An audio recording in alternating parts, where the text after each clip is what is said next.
Assalamualaikum warahmatullahi wabarakatuh. Perkenalkan, nama saya Siti Nur Aisyah dengan NIM 2523046.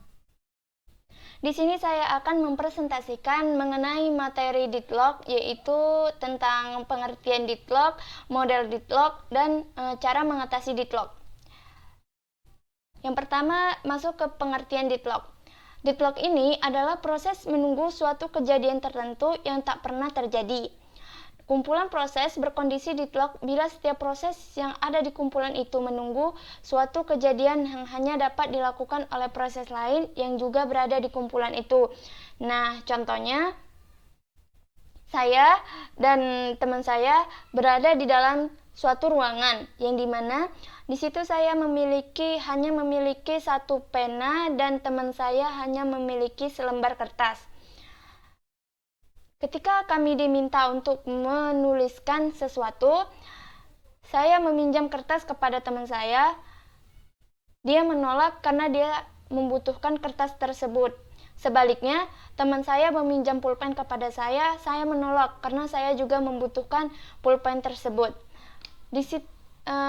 Dan disitulah terjadi proses saling menunggu di antara siapa yang akan memberikan pulpen atau kertas tersebut duluan. Maka proses ini bisa dibilang proses deadlock. Kemudian masuk ke model deadlock. Urutan pengoperasian perangkat masukan atau keluaran. Yang pertama, meminta, yang dimana di sini kita meminta proses. Jika proses tersebut tidak dikabulkan dengan segera, maka proses tersebut harus menunggu sampai yang diinginkan itu tersedia. Kemudian jika proses yang diinginkan itu sudah tersedia, maka kita bisa memakai atau menggunakan proses tersebut seperti printer untuk mencetak, kemudian disk drive untuk melakukan operasi input-output.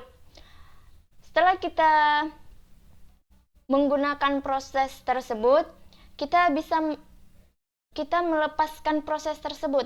Setelah menyelesaikan proses, maka prosesnya harus dilepas sehingga dapat digunakan oleh proses lain.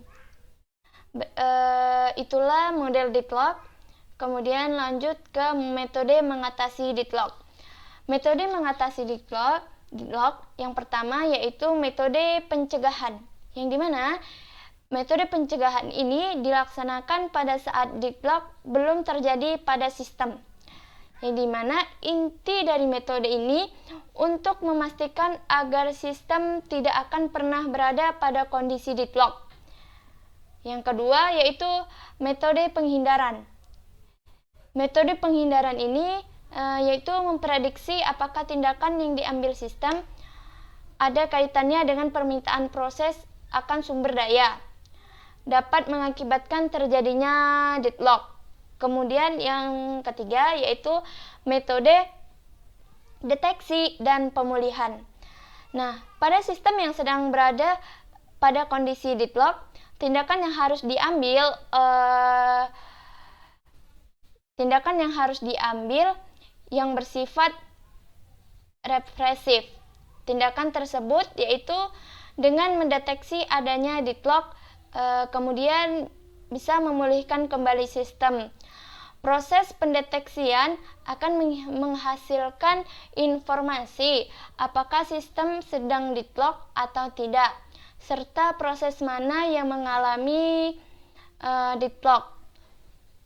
Berikut itu saja yang bisa saya sampaikan mengenai materi deadlock ini. Sekian presentasi dari saya. Assalamualaikum warahmatullahi wabarakatuh.